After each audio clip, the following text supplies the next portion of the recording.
սննդի ընդունումը, ընդունման հաճախականությունը, սննդի բաղադրությունը և ամենակարևորը ֆիզիկական ակտիվության առկայությունը։ Լյարդի ոչ ալկոհոլային ճարպային հիվանդությունը դարի հիվանդություն է։ Նախկինում այս հիվանդությունները չեն էլ եղել ընդհանրապես։ Ինչու՞։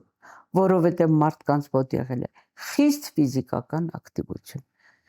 Այն նստակյաց կյանքը, որ թելադրում է դարը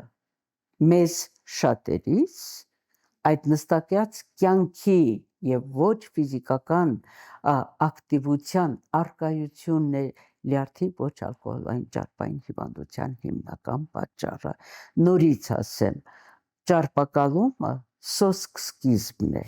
ինքը դեռ զարգանալու բնական ընթացք ունի, այնպես ինչպես այդ բնական ընթացքը կատարվում է, եթե մարդը վարակված է վիրուսային հեպատիտ B-ով կամ վիրուսային հեպատիտ C-ով, այսինքն կարող է զարգանալ լյարդի ցիրոզ և կարող է զարգանալ լյարդի առաջնային ուռուցք։ Ճարպակալումը մեղմ է հնչում, ճարպակալման ժամանակ է, որ մենք ուզում ենք իրազեկել մարդկանց, մի ասեք, ես գիտեմ, որ ունեմ ճարպակալում, պետք է պայքարել դրա դեմ։ Պայքարում ենք ֆիզիկական ակտիվությամբ և պայքարում ենք ճիշտ սննդակարգով, առողջ սննդակարգով, ճիշտ սննդակարգի հաճախականությամբ,